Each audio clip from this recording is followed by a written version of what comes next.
Sitting at 2-4, Boston College has a lot going against them heading into their game against Wake Forest on Saturday.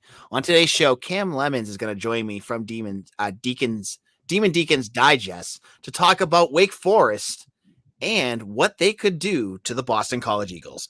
To hear all about this, hang on. We're going to talk about that on today's Locked On BC. You are Locked On Boston College, your daily podcast on the Boston College Eagles, part of the Locked On Podcast Network, your team every day.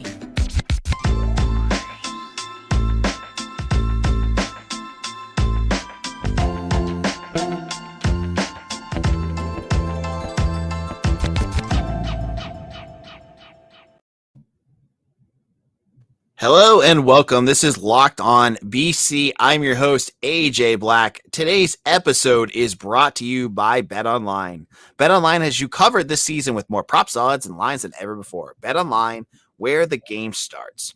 Now, if you're like me, you've got your hesitations about Saturday's game, and the BC Eagles are heading on the road to Winston-Salem to play the Wake Forest Demon Deacons, and it's a 19.5 to 20.5 point spread here.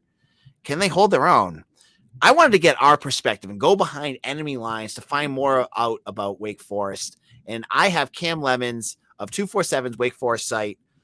Cam, how is it going? Hey, AJ, I'm doing well. How are you? I'm great. I think BC fans are looking at this game and they're saying, there's not really much I'm seeing here, and in terms of BC possibly pulling off some crazy upset. And the first issue I look at is that offense. And one of the best stories of the season was the return of Sam Hartman, who's played dynamic. I think it's 16 touchdowns to 2 interceptions. He held his own. He looked like every bit one of the best quarterbacks in the ACC when he battled against Clemson. Tell me a little bit about Sam Hartman and what makes him such a dangerous quarterback. I mean, it's kind of the feeling that he's been there for about 17 years at this point. Which feels like the same. Yep, absolutely.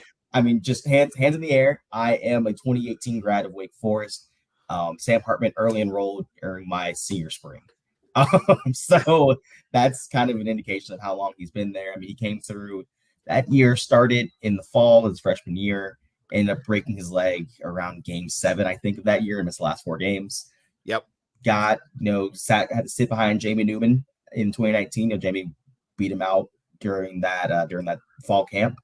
And then the COVID season, he kind of steps back into the role of being the starter. 2021, last year he has his breakout year, and then obviously he's back this year again. I mean, part of it is just experience. He just looks so much more comfortable. I've been someone that's been a lot lower on Sam Hartman than pretty much the general public, especially his first few years. A lot of his stats were A, against lower tier opponents, and B, when he got into those bigger games against a Wisconsin and Duke Mayo Bowl, against a Notre Dame in his freshman year, Pitt last year, even the AC Championship game, you would see the snowballing effect of him just throwing interception. This year, that just hasn't been the case. I mean, we had the little hiccup at Liberty in game 3, but outside of that, he's been absolutely stellar. I mean, he'll miss some throws here and there. No QB is perfect. I don't think you really expect that, but he's just had such a good rapport with guys like A.T. Perry, guys like Keyshawn Williams, Jamal Banks, and he's just so in control of his offense, and it almost just looks easy to him at some points. I mean, that also helps when you're 27, but right. And if I can remember correctly, he still has a year of eligibility left too, doesn't he? If he wants to stay, does have another year of eligibility left. I don't think he'll be using it, but just as a people was like, he should be done for this. No, he's got one more year if for some reason he chooses to come back. His kids are going to be playing there before he graduates. All right, now I think one of the most interesting thing about Wake's offense, and I think you probably are sick and tired of talking about it, but it as someone who just watches them from afar, it's so unique is the slow mesh RPO that they run, the slow mesh options that they do. Tell me a little bit about what that does to a defense and like a team like BC, why it can really freeze cornerbacks, really cause some issues and make it so much easier on a quarterback like Hartman. So it's I kind of liken it to a triple option in a sense because there are really three options to it. You have obviously the handoff to the running back who can decide whether or not he wants. Well, the QB decides if he wants to keep it, and that the kid can either keep it through the middle, bounce it outside, kind of do whatever he wants to do there. Second option is obviously Hartman pulling it, throwing it. And third option is Hartman pulling it and taking off himself. What happens when when they start trying to elongate that mesh? And I think one of the important things when you're watching it is not every one of the mesh plays for them is a slow mesh. Like they're not always walking up to the line. Sometimes it's just a normal RPO. People just want to call it one. But when they're actually walking up to the line, what they're doing is they're reading the safeties. A lot of times people are like, oh, they're like trying to suck in the linebackers, and they are trying to suck in the linebackers to a degree. But what they're trying to do, what Sam is doing is he's trying to read the safeties. If the safeties are coming down and trying and thinking, okay, I need to help in the run game, and he says he has a guy like A.T. Perry or Donovan Green on the outside with a one-on-one matchup, he's tossing that one-on-one matchup all day. That's just what's going to happen. The safeties are sitting back. That's where, it kind of goes to, okay, if the linebackers are creeping up, is there something over the middle where I can just hit tight end, play quite harder, Keyshawn Williams in the slot? But if everyone's kind of playing their own role, then honestly, he'll just hand it off and they'll take 3-4 yards in the ground. So it's just that whatever they do is just a normal thing of, it doesn't really matter what people are doing at this point. More often than not, they're going to get 3-4 yards out of it. And you're looking at a team like this, and obviously, and rightfully so, the talk is always about Sam, right? Hartman is going to be the guy that everyone talks about because he's such a playmaker, and he's fearless, which is what I noticed when I watched him play against Clemson. I saw a quarterback that just was fearless out there. But I'm looking at the rest of this team because you can't just win with a quarterback. I mean, look at BC. Like Jacobic was supposed to be the guy, and he's one guy, and he can't do it. When you're looking at Wake Forest, who are some X factors? I think everyone knows who A.T. Perry is, but some other guys that, if you're a BC fan and you're looking at this team on offense, who are some of the other names that I think are really important for fans to know about? I think name number one is running back number one, whoever that may be at this point. It's probably Justice Ellison right now. He's definitely the guy who's getting the first string carries. I don't want to diminish Christian Turner. I think Christian Turner has fit his role quite well of coming in and spelling him. But Justice Ellison has been the guy that they've said, hey, you are our first team running back. And we've seen against VMI and against Liberty, when he couldn't get going on the ground, that's when the offense really started sputtering. They were still missing passes here and there. But when their ground game wasn't going, the offense doesn't go.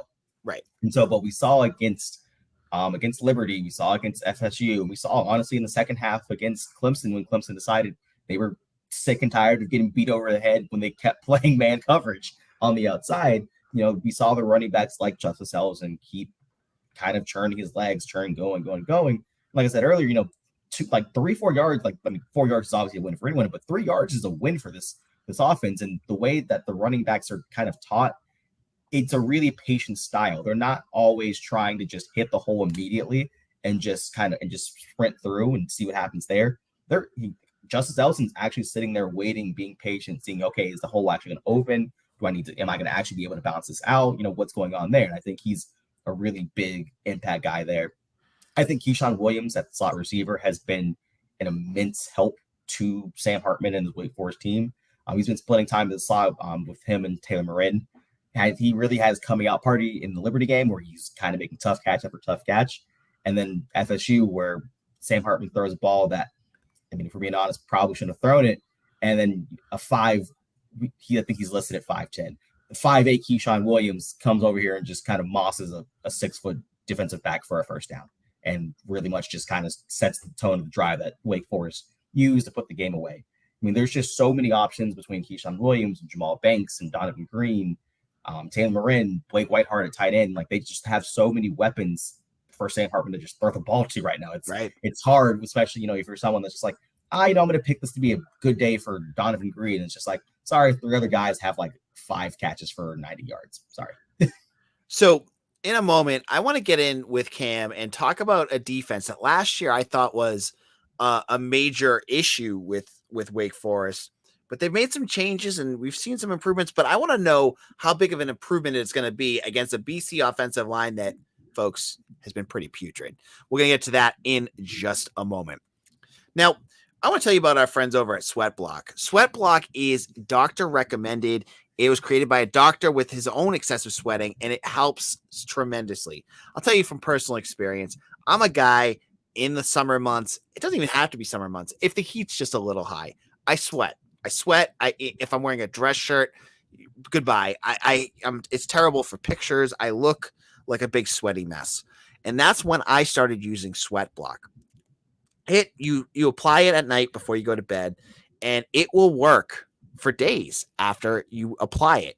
And it has been a game changer in my life because it is what you need to make it through, a body that can kind of get that, that sweaty feeling.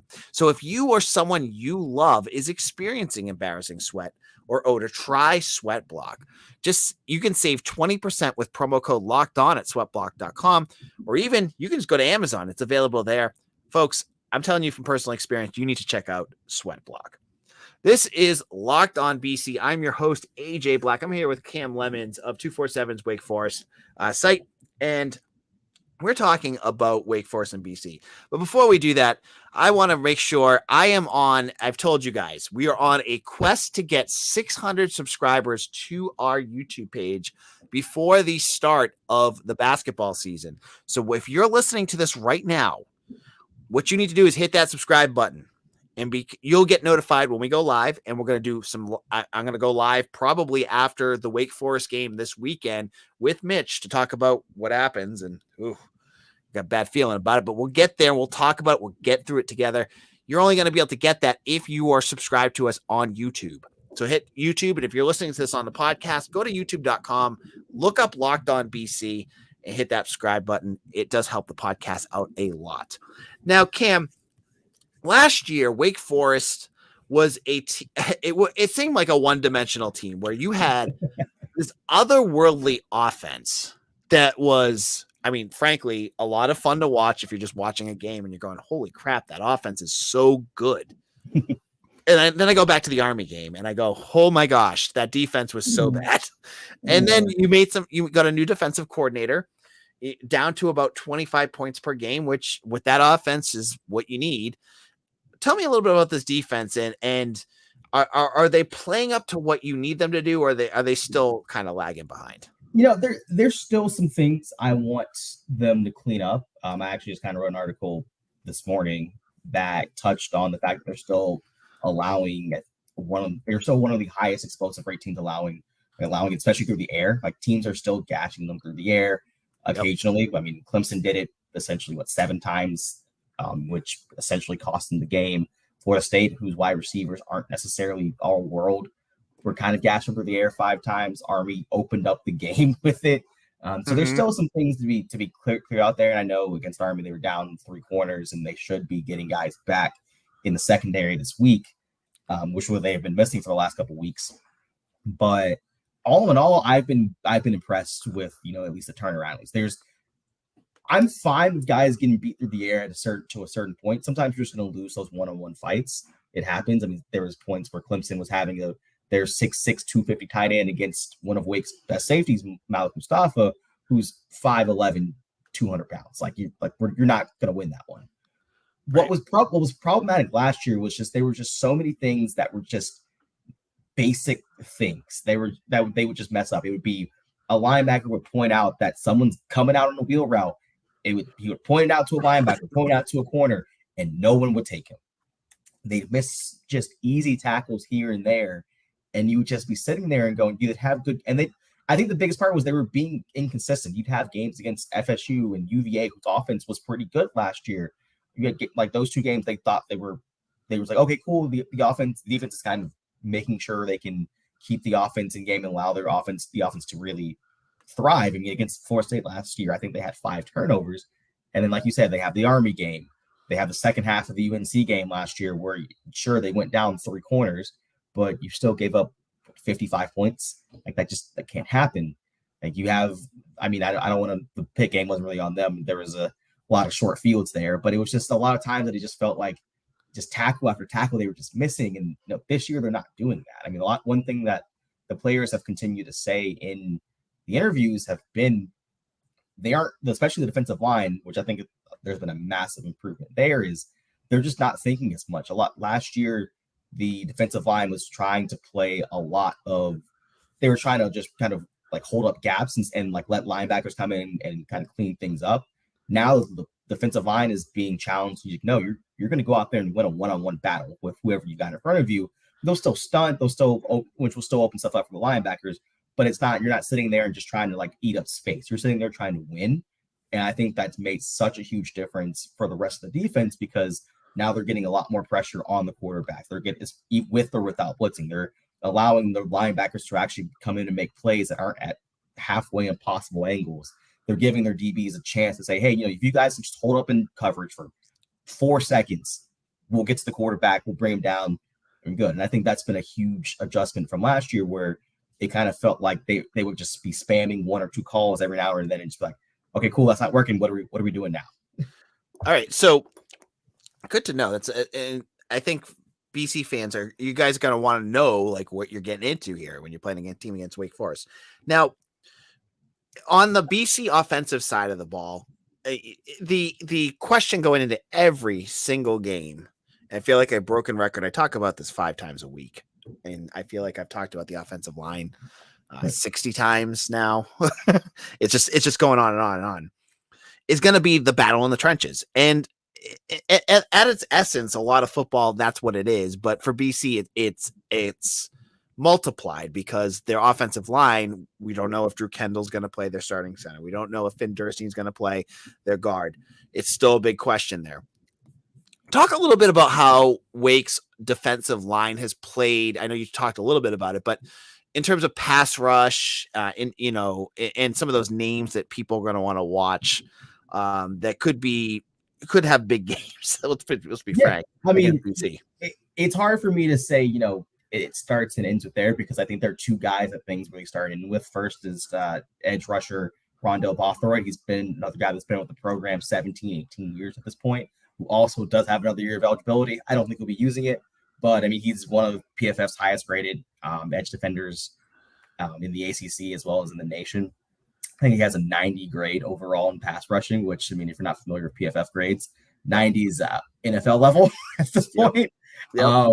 And he's been great. I think he has about, per PFF, 20 pressures, 13 hurries, 3 sacks, 12 tackles. I mean, Rondell has just been a guy I think he's benefited so much with this new defensive coordinator. But then in the middle, you have Kobe Turner, who is a grad transfer they brought up from Richmond.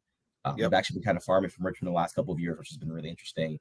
Kobe Turner was a guy that, he was an All-American FCS player a couple of years in a row, but you always worry about someone adjusting from FCS to not just FBS level, but Power 5 level. And I think right now he's the highest graded defensive tackle in per PFF in the country. Okay. He is great. He's a 92.8 on PFF, 18 pressures, a sack, 14 hurries, 17 tackles. He has just been a guy Dave Clawson kind of just raves about him every week. And it's just one of those guys that quote unquote from Dave Clawson is you can take 3 or 4 plays from Kobe Turner each and every game and put it out to any film room in the country. And it's like, this is how you play football.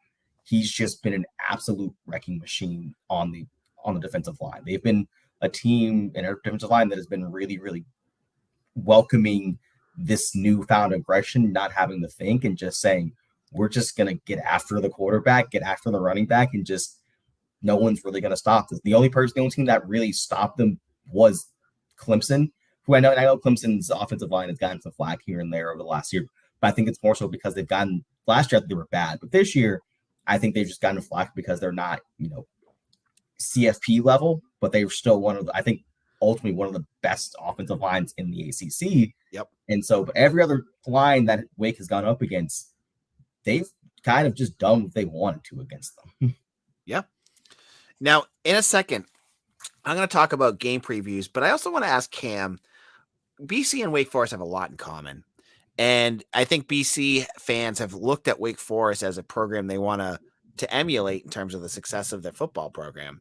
And I want to look at talk to Cam just a little bit about where Dave Clawson has come from and where he has progressed to in just a moment.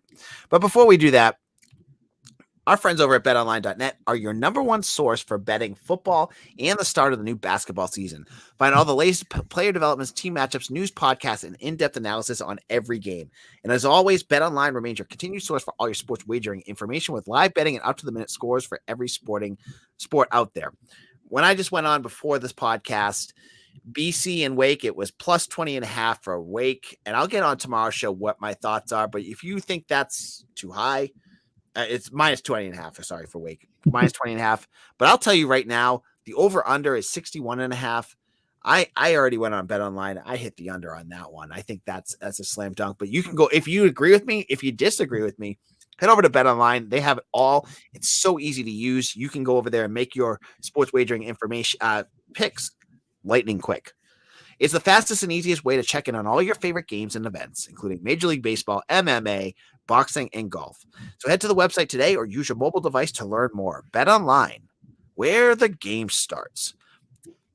All right, we're going to wrap things up here with Cam. But Cam asked me, I was on Cam's podcast. I don't know where that's going to drop, but you can check that out if you go to 247's Wake Forest page. You can hear my thoughts on BC on there, and I'm sure you guys want to hear it, so go over there. Cam, you asked me what BC has to do to not let this get out of hand. Let me know, what could BC do to kind of catch Wake Forest sleeping? I mean, on offense, find a way to run the ball. Yep. That, I know Wake has been through the air pretty poor in terms of allowing explosive plays, but I think you're not going to want. I don't think BC wins a foot race here. I don't think if BC has 3 straight drives of 75-yard touchdowns to Zay Flowers, I want to know how sustainable that is. Not so much from a Zay Flowers perspective, but you haven't done this all year sort of thing. Yep. I think BC's best chance on offense is to say, Sam Hartman, you're getting 2 possessions this half. That's it. I think that's your best option there. Will it be a little bit tough with the offensive line? Is it banged up? Is not? I don't know. But I mean, you can do it. Zay Flowers can be an extension of the run game. Just get the ball to him somehow. Just quick, short passes and go from there. But as long as you're keeping the chains moving on every down, every drive, I think that's how you can come in there and make a surprise from there. On defense, I think honestly, I guess when Wake has the ball, I would say would be honestly try to do your best to confuse Sam Hartman. It's a little hard to confuse a guy who's just so old and so experienced and has been running the offense so well, but if you can confuse him and confuse them into thinking they can run the ball when they can't, I think Liberty, out of all teams, I think Clemson just more so just was a manhandling sort of defensive line for the first half, and then Wake was able to run the ball in the second half. I think Liberty did a really good job of saying, we're going to throw these weird looks at you in order to make you think you can run the ball, and then tackled well, and Wake just could not run the ball. I think the running backs ran for a combined 6 yards in the Liberty game. Yep. And I think, if you're able to say, hey, we can throw these weird looks at you, these exotic looks at you, and just make you think like, okay, you can either just throw a little quick pass over the middle or take your little 3-4 yards on the ground, and then it's a -2 gain. That's how you're going to get this team off schedule. And once the team is off schedule, that's where things kind of get out of hand. Wake's one of the best teams in the country at punishing you when they get to the red zone. And in general, they're one of the best teams at scoring points. But when they get behind the sticks, that's when things get a little bit hairy for them. And so I think the stat that I had the other day was that in terms of like their drives from I use Brian Fremeau's FEI a lot. They're 71st in the percentage of drives that earn at least one first down. So I think if you can start taking advantage of that and say we can get a couple of drives, we can get them off the field for 1 or 2 drives like pretty quickly, will things start snowballing for Wake? All right. Now I'm gonna give you a quick one because let's just go over this really quick. Give me your prediction for the game. Right now I have and sorry about this, Wake 44, BC 10. I'm with you on the under. I'm not that far off from my prediction. I think the under probably might be my favorite bet. If you do so indulge in those sorts of things, I happen to. I'm someone that just thinks that I have a lot of respect for BC. I think they always have these wacky games. Yeah, I think unfortunately was not at the 6-3 game. I wish I was. But I think this is something where both teams are coming off bye week. And I think at first this is going to come out to be a very sloppy game at first. I think coming off bye week, it's just kind of statistically shown that teams just aren't as rusty, that aren't as sharp. Something Dave Clawson talked about in his press conference on Tuesday was that, I mean, he thought the energy was great, but the practice was a little rusty. I think that happens when you have a week off and you're just trying to get through the entire season. But I think once things kind of get into gear, I'm preparing myself for Zay Flowers to have a couple, 2, 3, 4 big plays through the air. He's just that good. That kid's a day one pick to me. Yep. I'm really, really high on him. And I think he'll get his at a certain point. But I think after a bit, Wake starts settling down. I think even if BC has a little bit of success on the ground, you're not one of the, if not the worst statistically deep run offenses in the country just by accident. I think there are just certain things we're not able to do on the ground. And I think that's something Wake will be able to say, hey, as long as they can get, 1 or 2 stops there, it's 3rd and 8, 3rd and 9, they're more than happy to sit here and run with three-man fronts and just say, hey, figure out where to throw the ball before we get there. So I think this is something that Wake's offense will start kind of churning. They'll kind of get theirs. I don't know if it'll be exactly as easy as some people will think, but I think as a whole, they'll just wear that team down and kind of walk out of Winston with a win. So last question for you before you go. And I don't want you to get too deep into this because we only have a couple minutes left. But I think BC and Wake as schools and programs have a lot in common. And Dave Clawson, I think, is what a lot of BC fans idealize right now for Jeff Hafley, like as a coach that has taken a program and brought them to this next level. Can you talk a little bit about, just really quick, like where, I remember covering Wake BC games where Clawson was definitely not the golden child that he is now. Yeah. Can you talk a little bit just about his progress and the ups and downs he's had? It's pretty much predicated on patience and evaluation. Right. My first year at Wake, when I was a weary-eyed freshman, was the year of the 0-0 VT game. So I've seen the dearths of what Dave Clawson's team was. And when Dave took over that team, there were a bunch of FCS quality players there. Call a spade a spade. There were a bunch of people that shouldn't have been playing on the FBS level, not just the Power 5 level.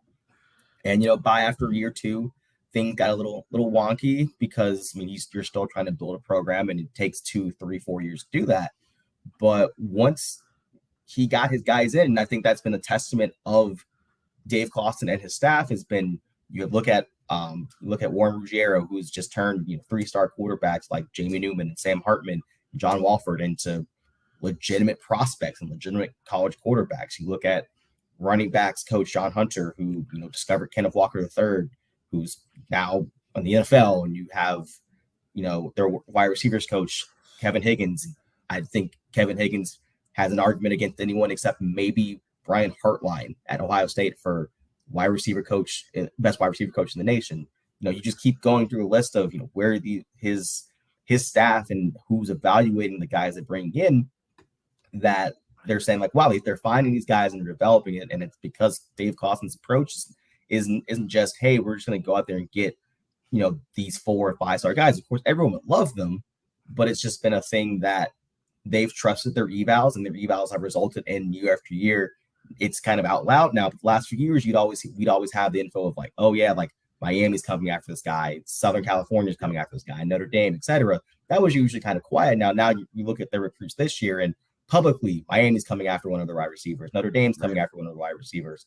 They're battling with Clemson for a DB prospect right now. Like, it's in the evaluation. I think that's something that goes really, really in hand with Dave Clawson, is you have to be able to evaluate, and then you have to be able to coach. And I think they have some of the best coaches in the ACC, and I think that's what's kept them there, is that they invested in Dave Clawson to be able to say, hey, you've built these programs, you've built up these young men, you've done it everywhere you've done it everywhere you've been, and now he's starting to do that here, and not even just starting to do it here. Now Wake's on the path to possibly a back-to-back 10-win season. So you bring up his evaluation. I think that brings up another point that's a little off topic, but I think connects to what you were saying. one evaluation he's made, and I honestly believe he's being very sincere, is that he thinks very highly of Jeff Hafley. Yeah. And I don't think this is coach speak here. I don't think this is him playing, like lots of times you'd hear like Dabo Swinney praising Steve Adazio. I honestly do believe that Dave Clawson respects Jeff Hafley and thinks he's a coach heading in the right direction. And a lot of what you brought up, again, when we're talking about Hafley's projection and his direction, you're saying all these, BC has not had a chance to get all of their recruits in, right? You're watching them throw guys in that are younger, that need more time to develop. But you bring up the term evaluation. I think that's really important because BC has guys that, they just lost a defensive lineman to Notre Dame because Hafley was in real early on this kid. And then Notre Dame was like, oh, whoa, this guy is good. Let's get him. And he's got the same, I feel like he's starting to have the same type of evaluation chops that a guy like Clawson has, but it's going to take some time to get his guys in. You know what I mean? Like you got to give a coach, if you really believe, if you think that Jeff Hafley's evaluation is crap, then yeah, he may not be the right coach. But if you think that he knows how to evaluate good talent, if you think he knows how to get the right guys in and then coach them up, then he is the right guy. But it's going to take a year. And it stinks that this is the year that you're going to watch him flop a little bit. But next year, you're going to see more and more, like we're seeing depth at BC at certain positions. It's going to start to grow and start to grow. It just takes that time. And I think Wake Forest is the perfect example of, if you have the patience, where that could end up. Yeah. And I mean, you're behind the 8 ball a little bit because, I mean, the successful season for BC was during the COVID year. Right. And I handle a lot of recruiting talk for Wake's June 24/7 site. A lot of things I hear from negative recruiters and kids is basically the 2020 year, people kind of throw that one out of the way. That it's the number one thing. It's like whether it was a good year for some teams or a bad for some teams, a lot of times coaches are trying to tell recruits, don't worry about that year. So, you really only have year 1 and year 2 right now is 2021, where you lost your quarterback for 7-8 weeks at a certain point. And then this year where you've lost an entire offensive line for half the year. And so, does it sound like excuses? Yes. But, you got to, at a certain point, what's happening on the field, there are reasons for that. And that's just what things are. And you're technically in year 2. So you can have patience. It's fine. It's fine to have patience because Rome isn't built in a day. And I think we are at a point where we should just start firing coaches way too quickly, thinking, well, Mike Elko is doing this over at Duke. And I think Duke's a good program right now. Is that sustainable? I don't know. Lincoln Riley, they've played a bunch of not great teams. And the first good team they played all year, Utah, they lost. There's so many things we like pointing at, like the coaches that are doing well, when all in all, coaches in their first 2-3 years aren't really that good. Right. Everyone jokes it was Clawson with the 3-0 BC game, right? Yeah. It was Clawson with the 0-0 Wake Forest. Yeah. And he's now considered an offensive genius. You wouldn't have never thought of that 5 years ago, right? No. So, Cam, thank you so much for joining us today. I really enjoyed talking to you. Can you tell people where to find you? Yeah. So, my work is at Demon Deacon Digest on 247sports.com. If you want to follow my terrible tweets, I am at CamLemons_ on Twitter. I promise they're sometimes not terrible. Cam, you're not terrible. Don't undersell yourself. Look, Cam, thank you for coming on. On tomorrow's show, we're gonna have Mitch Wolf. We're gonna do our previews and predictions, and it's gonna be dire, but I promise you it will be entertaining. So make sure you hit that subscribe button on YouTube right now and be a subscriber and get all of our content sent directly to you. For Cam Lemons, this is AJ Black, Locked On BC. We'll see you again tomorrow.